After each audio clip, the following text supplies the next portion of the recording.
Now to uzla, not to halwa, not to riyada, not to suluk. Hasbinallah, hawla wa la quwwata illa billahi al-aliyyil azim. We are taught by our shaykhs, by our grand shaykhs, before you sit down to do anything, but especially if you want to read Quran, or before you make some zikr, or before you read something, to make the best of intention, because we are going to be judged according to our intention. And the dua that we read before we make the zikr, before we sit down to listen to the sohbet, nawaitu arba'in, we make the intention of the arba'in, the chilla, 40 days seclusion.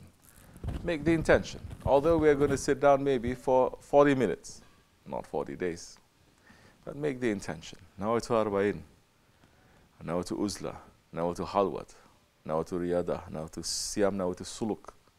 We make all the intentions of iktikaf or suluk for that time, for that moment. Then we may get the blessings for that intention, inshallah.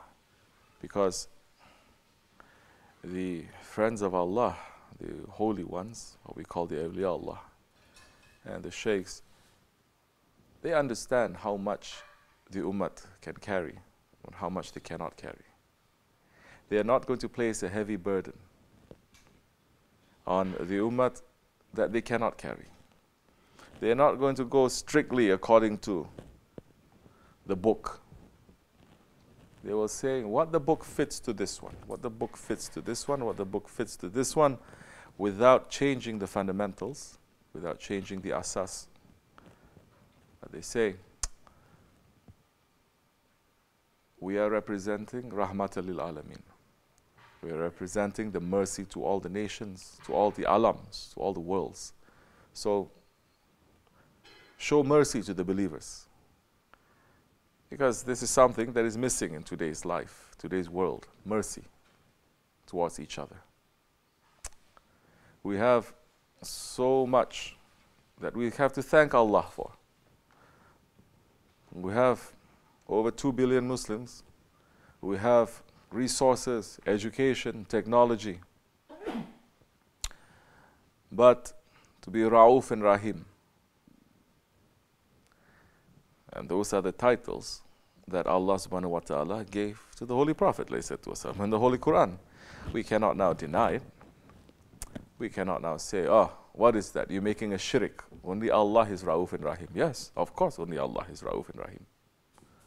But Allah is saying in the ayat of Laqad Ja'akum, He's saying that Prophet is also Ra'uf and Rahim. Not in the way that Allah subhanahu wa ta'ala is. Does Allah subhanahu wa ta'ala see? Yes. Does He hear? Yes. Does He speak? Yes. But if we think that Allah subhanahu wa ta'ala is seeing the way we're seeing, or hearing the way we are hearing, or speaking the way that we are speaking, then we are wrong. Because we share those same qualities too. Allah sees, we see. Allah speaks, we speak. Allah hears, we hear. But nobody ever makes a mistake to say, no, you cannot say that you see because only Allah sees. Right? It is not logical. But people whose mercy is not complete, because they are not putting the value of the Prophet of mercy high, because their mercy is not complete, their intelligence is also not complete. And their logical thinking is also not complete.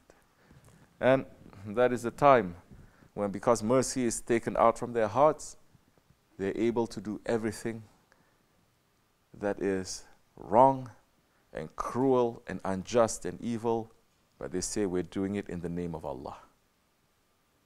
Because the mercy now is gone from their hearts. Maulana Jalaluddin Rumi, a great saint who was also a scholar, and his father was a scholar, and his grandfather was a scholar. They were from the greatest scholars in that area there. And when he met his Shaykh, Shamsi Tabriz, his Shaykh says, now take all your books and throw it into that lake there. And the lake turned black from the ink of his books. You want knowledge? He says, no, the kind of knowledge you're looking for is not contained in books. And Maulana Jalaluddin Rumi wrote in the advice of Mawlana,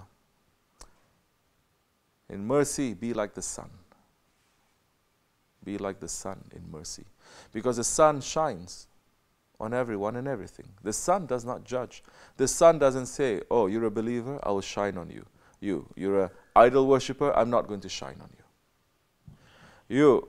You are Sunni, I'm going to shine on you. You're a Shia, I'm not going to. No, the sun shines on everyone, on the saint and the sinner alike. There is a mercy that is mutlaq. And first, if we understand the general mercy, then we may go into the specifics. Because a mercy is one of the three things that Hazrat Jibreel alayhi salam came to take away from the world in the Akhir Zaman. These are forgotten teachings. Prophet alayhi salam asked him, Ya Jibreel, after I've passed from this world, are you ever going to come back again? He says, Ya Rasulullah, I will not. My job is finished. But I will come in the Akhir Zaman to take away three things from this world. I'm going to take away peace. And I'm going to take away mercy. And I'm going to take away knowledge. Now, you see people with so much, but there is no peace in their hearts. Because to have peace, you have to be with people who knows peace. If you want to be a doctor, you're not going to learn how to be a doctor from a butcher. This is common sense. If you want to be a person of peace, if you want to have peace, you have to sit and learn from those ones who have found peace. Knowledge is removed from this world. We're not talking about materialistic knowledge that everyone has, in which we can also argue whether the knowledge of this dunya, is it getting better or not. Just look at the test scores of a community or a country today as compared to 50 years ago or 100 years ago. Maybe not too many people were educated at that time, but they definitely know more. At 5th grade, they know more maybe in college level. That I'm not joking. They did a lot of research and tests and surveys on this. The questions that they ask at that time, when you're in grade school, it's like high school level. So it's arguable now. But peace is removed. Mercy. We just finished the Rabiul Awal, the month of mercy, for the Prophet of mercy, alayhi salatu wassalam. Yes, it is good. We should gather. We should remember. We should make salams. We should sing naats. We should sing qasidas. We should have seerah. But if we are doing this from a robotic fashion, something that's a ritual, and if all these practices is not connected to our lives and our situation now, and how we want to improve our lives to make it a better situation in the future, all that become ritual, empty rituals too. Of course we have to make darud. Of course we have to sing naats, yes. But we're singing and we're praising Prophet ﷺ. But we cannot make that disconnected from what we are and who we are and what our work is about in this world. If we do that, then again it's an empty ritual. Person may not be knowing so many naats and salat and salams, but he's taking the words of the Prophet ﷺ very seriously. One thing in the khutbah, talking about what? Manners. To have good manners. Because one man came to the Prophet ﷺ and says, Ya Rasulullah, teach me about Islam. And in this context, because the hadith also survives with a context, there is always a story, there's always a situation. Behind the hadith just doesn't come like that. Same thing with the Quran-i-Karim. There is a situation there. That's why knowledge is lost, because knowledge is not just knowledge, it is learning how to learn. Learning how to learn. What is it that you're learning that is going to be benefiting you and others? Prophet ﷺ says, speak something that is going to give benefit to you and others, or else keep silent. And the ones that you see that they are busy with knowledge that does not concern them, meaning they are being busy with malayani, that's a sign that Allah does not love them. It is knowledge, but it doesn't give benefit. It's just non-beneficial knowledge. So we have to be very careful about this. Man came to the Holy Prophet ﷺ and says, Ya Rasulullah, teach me about Islam. Because the context now is this man, he's hearing Prophet ﷺ can work miracles. Wonderful things can happen. Now people come to see shaykhs or alims or ulama for different reason too. So this one came there for that reason and saying, teach me about Islam. Prophet ﷺ says, Islam, it is to have good manners. So the man is not satisfied because he thinks he wants something more. He thinks there's something more. He came to the right side. He repeated the question. And as you know, in the manners of the prophets and the awliya Allah and the kings, you don't ever insist on something. It's very bad manners. We used to know this when we're sitting with our fathers, with our grandfathers. But the man insisted, came to his right, and he says, teach me about Islam. Prophet said again, Islam is to have good manners. And he came again, very rough, teach me about Islam. Islam, it is to have good manners. He's not happy with it. As people, sometimes they're not happy with us. When they listen to us talk, they say, yeah, okay, they talk about nafs, how to be good people, how to be Abdullah, but this is very basic level knowledge. We want something more.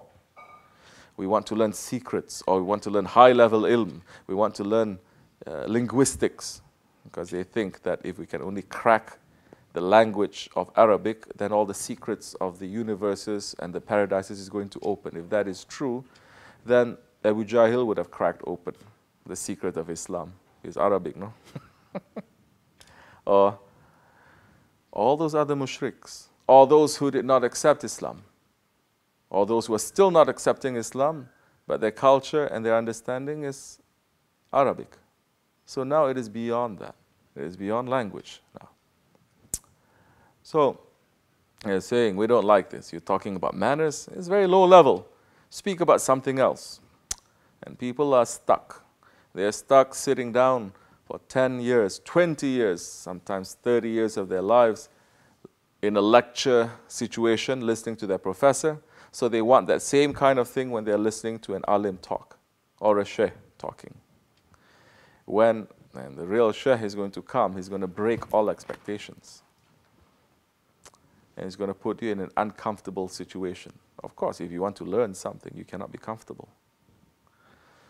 No, people are stuck there, or they're stuck in Shariatic level. We have nothing to say against that. I say, very good, everyone, this is Sharia. What is it that we are teaching here that is against the Sharia? What is it that we're teaching here that is ma'rifat? This is Sharia. Manners it is.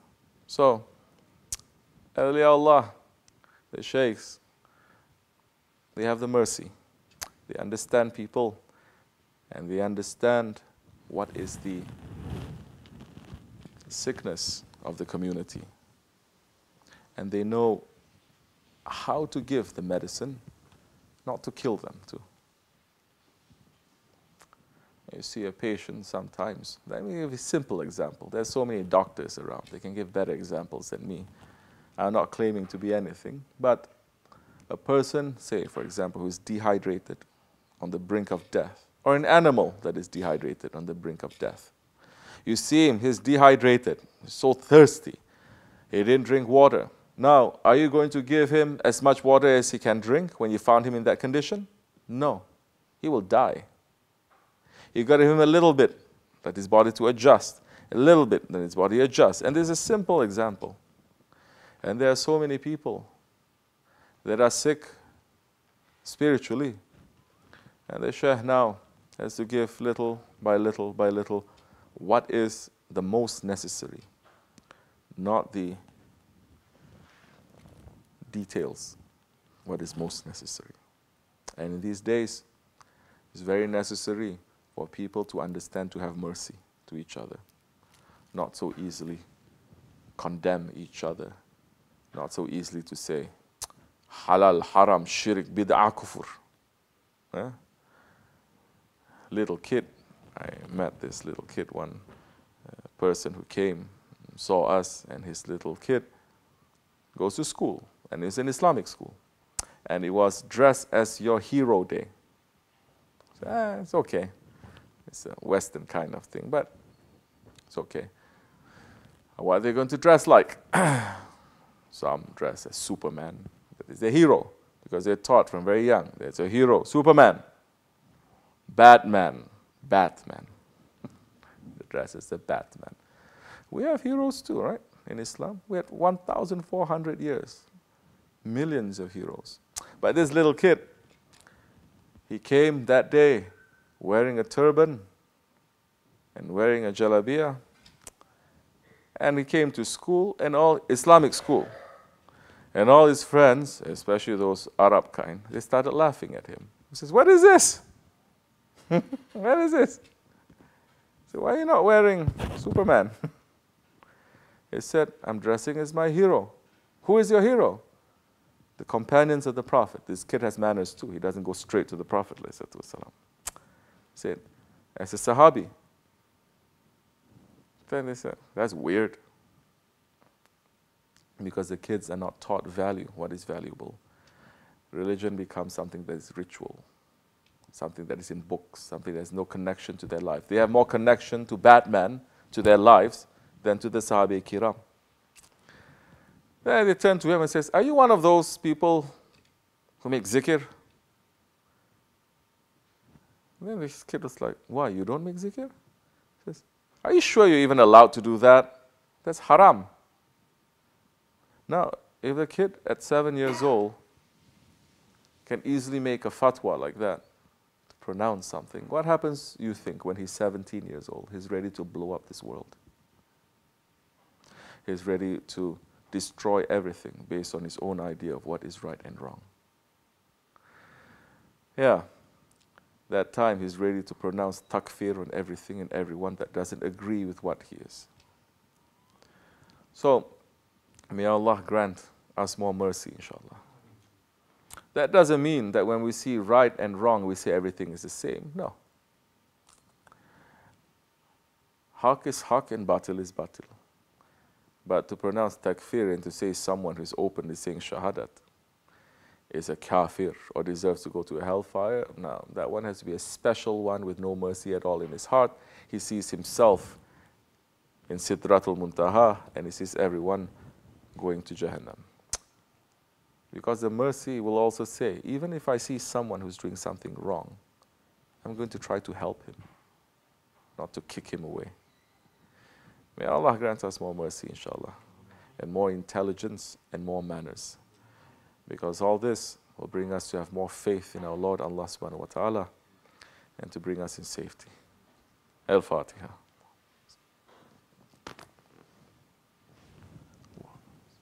Amin. Assalamu alaikum wa rahmatullahi ta'ala wa barakatuh. Welcome to you. Have a good Friday. Good Friday. It's true. They are celebrating Good Friday one day. We are celebrating Good Friday every Friday. Every Friday. One thing I want to share with you, the importance of saying Allah. Allah, Allah, Allah, Allah. Just the mercy that is given to this nation. In the Bani Israel, up till today, they are forbidden to say Allah. They say because it is so holy, that name. Only special people, special occasions, they can say Allah. Instead of saying the name of Allah, the name Allah, they say His name. For example, we say Bismillahir Rahmanir Rahim, in the name of Allah, most compassionate, most merciful. They say in the name, in His name, most gracious, most compassionate. In His name, Hashem, to say it.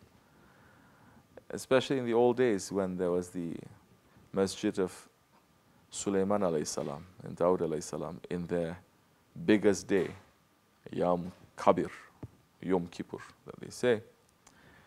Only the highest priest on that one day in that year will go into the Holy of Holies to say one time, Allah, for him once a year. And that rahmat that comes down is enough for the whole Bani Israel for that year. Allah subhanahu wa ta'ala is giving this ummah the permission to say it at any time that they want to. One of the gifts that's given to this ummah that the prophets of the earlier nations, they understood, and they say, Ya Rabbi, make us to be one of them. Take away prophethood from us. We give up from prophethood. Make us to be just a common, average, regular member of the Ummah Muhammad alayhi salatu wasalam. May Allah grant us more understanding and more love to our Prophet and to Allah subhanahu wa ta'ala, inshallah. Al-Fatiha. Amin. Assalamu alaikum.